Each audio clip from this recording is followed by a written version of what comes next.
Entonces, tenemos que tomar por hecho que tenemos una emocionalidad como repertorio genético, que es la emocionalidad de un primate. Después, ¿qué ocurre cuando en esta emocionalidad se va a disparar algo de increíble como instrumento evolutivo, como el lenguaje humano? Que implica un distanciamiento. Sí, cómo el lenguaje humano después reorganiza esta emocionalidad y cómo la desarrolla, dándole una articulación de emocionalidad, de sentimiento, que alcanza una complejidad que seguramente no se vio en ninguna otra. ¿Y por qué nace el lenguaje? Es un gran misterio, lo he estudiado desde Rousseau en adelante, ¿no? ¿Cómo nace el lenguaje en un momento en relación a las emociones? ¿Cómo surge ahí? Es una lunga historia del lenguaje, seguramente tomó 2 millones, 3 millones de años para que se evolucionara como el lenguaje que tenemos hoy. Yo creo que la explicación de cómo surge el lenguaje sea una explicación súper difícil, ¿no? Que estamos muy lejos de alcanzar una explicación exhaustiva. Me gusta a veces pensar en una explicación muy sencilla que da un mi amigo, un epistemólogo americano que se llama Walter Weimer, y que decía que el lenguaje es un instrumento de clasificación. Y entonces, desde este punto de vista, no es difícil comprender cómo surge.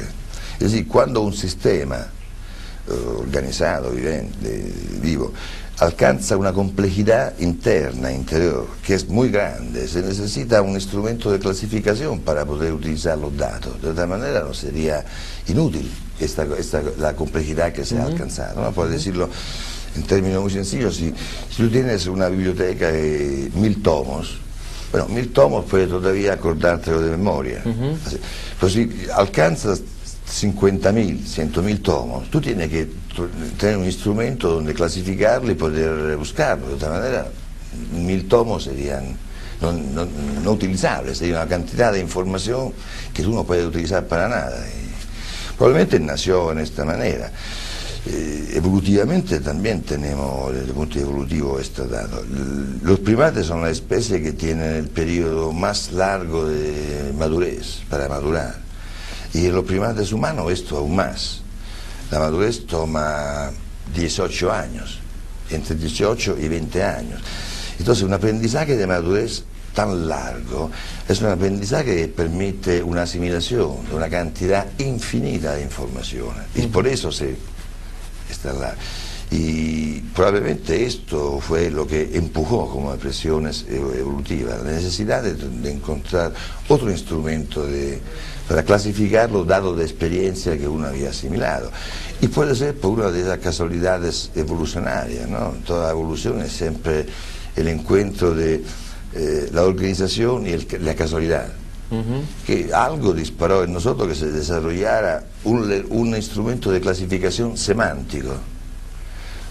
Puede ser porque éramos bípedos, porque el ser bípedo no había quitado todo el peso en la cabeza y hizo desarrollar los músculos de la fonación. En todo caso, un misterio alucinante lo del origen del lenguaje. Ahora, en términos concretos, esta terapia y este pensamiento que incluye, que parte de un cambio epistemológico, esta nueva psicología, si no entiendo mal, está apelando quizás a una animalidad escondida del hombre, a las emociones justamente, sí, a lo que a lo mejor está detrás de ese lenguaje o las represiones del lenguaje o el distanciamiento del lenguaje. Es como un resurgir a trabajar o encontrarse con esas emociones. ¿Esa es la dirección un poco de esta terapia? No, lo que dice más específicamente el modelo de este tipo de manera de ver la experiencia humana es que con el lenguaje ocurre en los primates humanos por la primera vez lo que no ocurre en ningún otro animal, que es decir, la experiencia se vuelve a ser simultáneamente, se fluye en 2 niveles. O sea, hay un primer nivel, que es el nivel de inmediatez, la que tenemos con todos los animales. Cuando dice frío, calor. Sí, frío, calor, y el sentirse. La experiencia inmediata que uno tiene de sí mismo, ¿no? Es lo que se llama también el fluir de la experiencia inmediata. Es algo que es siempre un fluir continuo, sin tu intencionalidad. Tú, en cada momento, ¿no? Tienes un sentido de ti mismo que es corpóreo, perceptivo. Que puede ser también comodidad, incomodidad, sí. Estar. Y no tienes que pensarlo, no tienes que... lo tienes ya por hecho. Y un segundo nivel que es el constante tenerte que referir cómo te sientes y explicarte. Después estás incómodo en este momento, tienes que percibirlo. En el fondo, automirarse, ¿no? Sí, tienes que percibirlo, tienes que referirte a este momento, a esta mañana, que ocurrió esta mañana cuando no estabas incómodo, ahora Claro. que estás incómodo. Al pasado, al futuro. Y esta es la clasificación que nos hace el lenguaje, que nos hace reexplicar o hace reordenar nuestra experiencia inmediata. Y ahí viene la tensión, en el fondo, el origen también de los dramas humanos, el dolor, ¿no? Sí. El dolor específicamente humano, el tener que mantener una distancia, el poder tener que permanentemente estar reflexionando frente a eso, distanciarse, eso del origen, por ejemplo, Esto es lo de específico. la psicopatía, de Esto es la enfermedad psiquiátrica, el dolor. Pero Y yo todo eso. diría todavía antes, eso es específico de las características que son de la experiencia humana, proprio è tipicamente umana, por ejemplo que la conciencia nace por el lenguaje, por la capacidad que el lenguaje nos dio de destacarnos, ¿no?, de la inmediatez de la vivencia. La conciencia nace como experiencia de separación, como experiencia de ser solo o diferentes del otro animal. Entonces la conciencia al mismo tiempo nace como experiencia de separación y requiere más solidaridad, más un aumento de intersubjetividad, un aumento del soporte mutuo que se puede hacer con los otros. Y otro aspecto típico de la experiencia humana es la necesidad de individuación, la necesidad de tener un sentido de uno mismo, una identidad que sea percibida por mí y para los otros como algo que es único, ¿no? Que todos los otros me reconozcan como persona por la que soy, pero que soy una persona única, no comparable, no asimilable o no sumable con otra, que mí como serme como único reconoce mi ser verdaderamente persona. Es una exigencia que encontramos muy fuerte en todo el desarrollo que el lenguaje lleva a los primates humanos. La nacida de la conciencia y la nacida de la conciencia de la conciencia.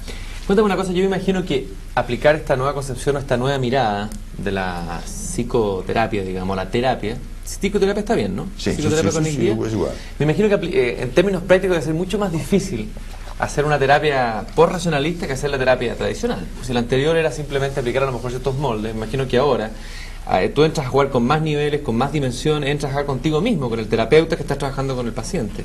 Debe ser tremendamente agotador, ¿no? O mucho más agotador que la práctica anterior. Bueno, yo hice la experiencia de los dos, de las dos. Y ¿Ya? sí, no hay ninguna comparación. Alguna vez me arrepiento desde el punto de vista práctico, de los esfuerzos que costa, porque cuando uno lo veía todo en el enfoque racionalista era todo más sencillo, era más sencillo la manera de conceptualizar la persona que tenías enfrente, no tenías que hacer muchas distinciones, sobre todo eso puede parecer muy fuerte, pero al final no lo considerabas tanto una persona. Un objeto. Era un objeto. Un objeto de estudio. Sí, era un objeto y tenías que hacerlo corresponder a algunos estándares que se venían clasificados como conducta normal, como comportamiento normal, sea como actitud o como manera de pensar. Y también era muy simple tu manera de trabajar, porque una vez que tú le habías explicado lo que no iba en él, empezaba directamente a decirle lo que tenía que hacer. Te volvías a ser más que un terapeuta, un consejero, ¿no?, que cada vez le daba la dirección de lo que tenía que hacer y le explicaba después por qué. En el fondo el psicólogo que hace un pequeño Dios, ¿no?, que tenía un poder incluso sobre el paciente. Y esto también le daba un sentido de seguridad al terapeuta, porque se sentía en cada momento que él poseía una objetividad de las cosas. En cada momento él podía... Y el terapeuta de ahora, el terapeuta post-racionalista, este nuevo terapeuta, la terapia que tú practicas, digamos, ¿cómo hace para llegar a un resultado? ¿O ya no hay resultado, digamos, porque es un camino de muchas más incertezas, de muchas más dimensiones? ¿Qué es lo que pasa con eso? No, los resultados, desde el punto de vista práctico, los resultados son muy... Yo diría que los resultados son las cosas que se mantienen. La terapia racionalista fue una terapia exitosa, y tienen todavía, yo hablo de ellas al pasado, pero son presentes y son la mayoría en este sector. Son muy exitosas, alcanzan resultados muy brillantes. Y este tipo de enfoque no es que tiene menos resultados, tú puedes tener resultados, cambios verdaderamente radicales en muchos pacientes, en pocas sesiones. Es completamente diferente la estructura de la relación terapéutica y el papel que juega el terapeuta.